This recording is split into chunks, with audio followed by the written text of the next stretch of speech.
ಇತ್ತ ವನ ಮಧ್ಯದಲ್ಲಿ ಶಾಂತಿ ದೇವಿಯ ಕುಟೀರ.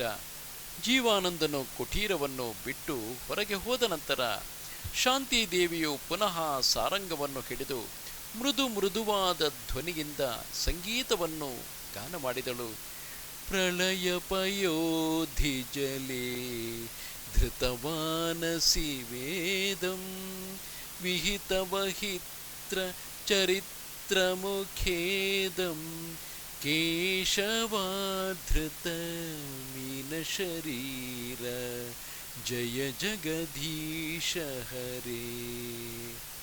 ಜಯದೇವ ಗೋಸ್ವಾಮಿಯಿಂದ ವಿರಚಿತವಾದ ಆ ಮಧುರವಾದ ಸ್ತೋತ್ರವು ಶಾಂತಿ ದೇವಿಯ ಕಂಠದಿಂದ ಹೊರಟು ಆ ಅನಂತವಾದ ಕಾನನದ ಅನಂತವಾದ ನಿಶ್ಶಬ್ದವನ್ನು ಸೀಳಿಕೊಂಡು ಪೂರ್ಣ ಜಲೋಚ್ಛ್ವಾಸದ ಸಮಯದಲ್ಲಿ ವಸಂತ ಕಾಲದ ತಂಗಾಳಿಯಿಂದ ತಾಡಿತವಾದ ತರಂಗ ಭಂಗದೋಪಾದಿಯಲ್ಲಿ ಮಧುರವಾಗಿ ಕೇಳಿಸಿತು.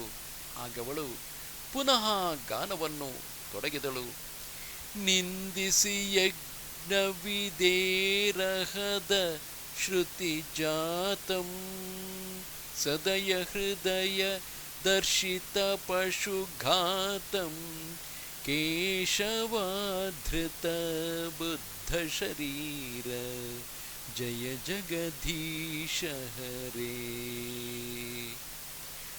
ಅದೇ ಸಮಯದಲ್ಲಿ ಹೊರಗಿನಿಂದ ಯಾರೋ ಅತಿ ಗಂಭೀರವಾದ ಧ್ವನಿಯಿಂದ ಮೇಘ ಗರ್ಜನೆಯಾದ ಹಾಗೆ ಗಾನ ಮಾಡಿದರು. ಮ್ಲೇಂಚ ನಿವಹ ನಿಧನೆ ಮ್ಲೇಂಚ ನಿವಹ ನಿಧನೆ ಕಲಯಸಿ ಕರವಾಲಂ ಧೂಮಕೇತುಮಿವ ಕಿಮಪಿ ಕರಾಳಂ ಧೂಮಕೇತುಮಿವ ಕಿಮಪಿ ಕರಾಳಂ ಕೇಶವಾಧೃತ ಕಲ್ಕಿ ಶರೀರ ಜಯ ಜಗದೀಶ ಹರೇ. ಶಾಂತಿಗೆ ಗೊತ್ತು ಅದು ಯಾರ ಕಂಠವೆಂಬುದು. ಅದನ್ನು ತಿಳಿದುಕೊಂಡು ತನ್ನೊಳಗೆ ತಾನೇ, ನಿಲ್ಲೇ ನತದೃಷ್ಟಳ ಮಗಳೇ, ಸರಿ, ಈ ಮುದಿ ವಯಸ್ಸಿನಲ್ಲಿ ನೀನು ಹುಡುಗಿಯರ ಜೊತೆ ಹಾಡುವುದಕ್ಕೆ ಬಂದೀಯಾ ಎಂದು ಹೇಳಿ ಸಾರಂಗದ ತಂತಿಗಳನ್ನು ಬಿಗಿ ಮಾಡಿಕೊಂಡು ಏರಿಸಿ ತನ್ನ ಕಂಠವನ್ನೂ ಏರಿಸಿಕೊಂಡು ಹಾಡುತ್ತಾಳೆ. ವೇದಾನುದ್ಧರತೆ ಜಗಂತಿ ವಹತೆ ಭೂಗೋಳ ಮದ್ಭಿಭ್ರತೆ ದೈತ್ಯಂ ಧಾರಯತೆ ಬಲಿಂ ಛಲಯತೆ ಕ್ಷತ್ರಕ್ಷಯಂ ಕರ್ವತೆ ಪೌಲಸ್ತ್ಯಂ ಜಯತೆ ಹಲಂ ಕಲಯತೆ ಕಾರುಣ್ಯಮಾತನ್ವತೆ ಮ್ಲೇಚ್ಛಾರ್ಚನ್ಮುಯತೆ ದಶಾಕೃತಿ ಕೃತೆ ಕೃಷ್ಣಾಯ ತುಭ್ಯಂ ನಮಃ. ಹಾಡುತ್ತಾ ಹಾಡುತ್ತಾ ಆ ದೀರ್ಘತಾಳವನ್ನು, ಆ ಉಚ್ಚವಾದ ಗಗನ ವಿದಾರಕವಾದ ಸ್ವರವನ್ನು ಇಳಿಸಿಕೊಂಡು ಶಾಂತಿಯು ಪುನಃ ಹಾಡಿದಳು. ವಿಸ್ಮಿತ ಕಮಲಾಕುಚ ಮಂಡಲ ಧೃತ ಕುಂಡಲ ಕಲಿತಲಲಿತ ವನಮಾಲ ಜಯ ಜಗದೀಶ ಹರೇ. ಹೊರಗೆ ಇವಳ ಜೊತೆಗೆ ಹಾಡುತ್ತಲಿದ್ದವನು ತಾನೇ ಸ್ವಂತವಾಗಿ ಹಾಡುತ್ತಾನೆ. ದಿನಮಣಿ ಮಂಡನ ಮಂಡನ ಭವಖಂಡನ ಮುನಿಜನ ಮಾನಸ ಹಂಸ. ಶಾಂತಿಯು ಭಕ್ತಿಭಾವದಿಂದ ಪ್ರಣತಳಾಗಿ ಸತ್ಯಾನಂದನ ಪಾದಧೂಳಿಯನ್ನು ಗ್ರಹಣ ಮಾಡಿ, ಪ್ರಭುವೇ, ನಾನೇನು ಭಾಗ್ಯವನ್ನು ಮಾಡಿದ್ದೆನೋ, ತಮ್ಮ ಶ್ರೀಪಾದ ಪದ್ಮದ ದರ್ಶನವಾಯಿತು, ಅಪ್ಪಣೆಯನ್ನು ಕೊಡೋಣವಾಗಲಿ, ನನ್ನಿಂದ ಏನಾಗತಕ್ಕದ್ದು ಎಂದು ಹೇಳಿ ಸಾರಂಗವನ್ನು ಶ್ರುತಿ ಮಾಡಿಕೊಂಡು ಪುನಃ ಹಾಡಿದಳು. ತವ ಚರಣ ಪ್ರಣತ ವಯಮಿತಿ ಭಾವಯ ಕುರುಕುಶಲಂ ಪ್ರಣತೇಶು ಎಂದು. ಆಗ ಸತ್ಯಾನಂದನು, ತಾಯೇ, ನಿನ್ನ ಕುಶಲವೇ ಆಗುವುದು.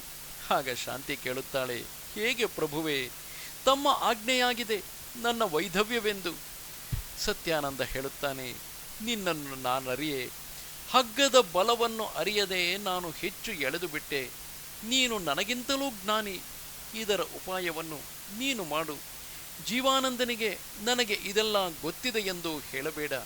ನಿನ್ನ ಪ್ರಲೋಭದಿಂದ ಪ್ರಾಣವನ್ನು ಇಟ್ಟುಕೊಳ್ಳಲು ಸಮರ್ಥನಾಗುತ್ತಾನೆ, ಅಲ್ಲದೆ ಅದರಿಂದಲೇ ಪ್ರಾಣವನ್ನು ಇನ್ನೂ ಇಟ್ಟುಕೊಂಡಿದ್ದಾನೆ.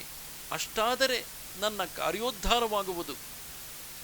ಆ ವಿಶಾಲವಾದ ನೀಲವಾದ ಉತ್ಫುಲ್ಲವಾದ ಲೋಚನಗಳಿಂದ ನಿದಾಘ ಕಾದಂಬಿನಿ ವಿರಾಜಿತ ವಿದ್ಯುತ್ತುಲ್ಯವಾದ ರೋಷ ವಿಶಿಷ್ಟವಾದ ಕಟಾಕ್ಷವನ್ನು ಬೀರುತ್ತಾ ಶಾಂತಿಯು ಹೇಳುತ್ತಾಳೆ, ಏನು ಪ್ರಭು, ನಾನು ಮತ್ತು ಸ್ವಾಮಿಯು ಏಕಾತ್ಮಕರು. ನಾನು ತಮ್ಮ ಸಂಗಡ ಏನೇನು ಮಾತುಗಳನ್ನಾಡಿದೆನೋ ಅದನ್ನೆಲ್ಲ ಅವನಿಗೆ ಹೇಳುವೆನು. ಸಾಯಬೇಕಾದರೆ ಸಾಯುವನು, ನನಗೆ ನಷ್ಟವೇನು? ನಾನು ಸಂಗಡಲೇ ಸಾಯುವೆನು. ಅವನಿಗೆ ಸ್ವರ್ಗ ಉಂಟಾದರೆ ನನಗೆ ಸ್ವರ್ಗವಿಲ್ಲವೆಂದು ತಿಳಿಯೋಣಾಗಿತ್ತೇನು ಎಂದಳು. ಆಗ ಸತ್ಯಾನಂದ ಬ್ರಹ್ಮಚಾರಿಯು, ನಾನು ಯಾವಾಗಲೂ ಯಾರಲ್ಲಿಯೂ ಸೋಲಲಿಲ್ಲ. ಈ ಹೊತ್ತು ನಿನ್ನಲ್ಲಿ ಸೋತೆನು. ತಾಯೇ, ನಾನು ನಿನ್ನ ಮಗನು. ಸಂತಾನನನ್ನು ಪ್ರೀತಿಸು, ಜೀವಾನಂದನ ಪ್ರಾಣರಕ್ಷಣೆಯನ್ನು ಮಾಡು, ನನ್ನ ಕಾರ್ಯೋದ್ಧಾರವಾಗುವುದು ಎಂದನು. ಮಿಂಚು ನಕ್ಕಿತು. ಶಾಂತಿಯು, ನನ್ನ ಸ್ವಾಮಿಯ ಧರ್ಮವು ನನ್ನ ಸ್ವಾಮಿಯ ಕೈಯಲ್ಲಿದೆ.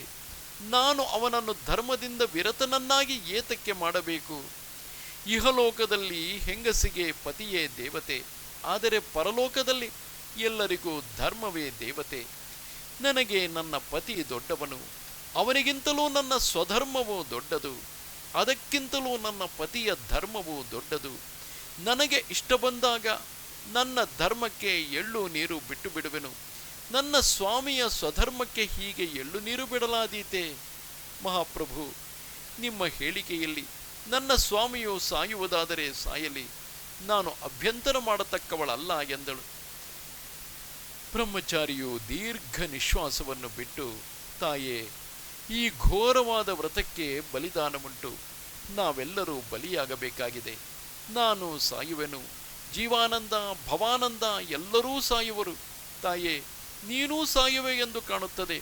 ಆದರೆ ಕೆಲಸ ಮಾಡಿ ಸಾಯಬೇಕು, ಕಾರ್ಯ ಮಾಡದೆ ಸಾಯುವುದು ಚೆನ್ನಾಗಿದೆಯೇ?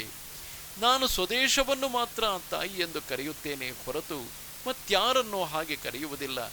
ಏತಕ್ಕೆಂದರೆ ಅಜಲ ಸುಫಲ ಭೂಮಿ ತಾಯಿ ಹೊರತು ನಾವು ಅನನ್ಯ ಮಾತ್ರಕರು. ಆದರೆ ಈ ಹೊತ್ತು ನಿನ್ನನ್ನು ತಾಯಿ ಎಂದು ಹೇಳಿದೆ. ನೀನು ತಾಯಿಯಾಗಿ ಸಂತಾನರ ಕಾರ್ಯವನ್ನು ಮಾಡು. ಯಾತರಿಂದ ಕಾರ್ಯೋದ್ಧಾರವಾಗುವುದೋ ಅದನ್ನು ಮಾಡು. ಜೀವಾನಂದನ ಪ್ರಾಣರಕ್ಷಣೆಯನ್ನು ಮಾಡು. ನಿನ್ನ ಪ್ರಾಣರಕ್ಷಣೆಯನ್ನು ಮಾಡಿಕೋ ಎಂದನು. ಹೀಗೆ ಹೇಳಿ ಸತ್ಯಾನಂದನು ಹರೇ ಮುರಾರೇ ಮಧುಕೈಟ ಭಾರೇ ಎಂದು ಹಾಡುತ್ತಾ ಹೊರಟು ಹೋದನು.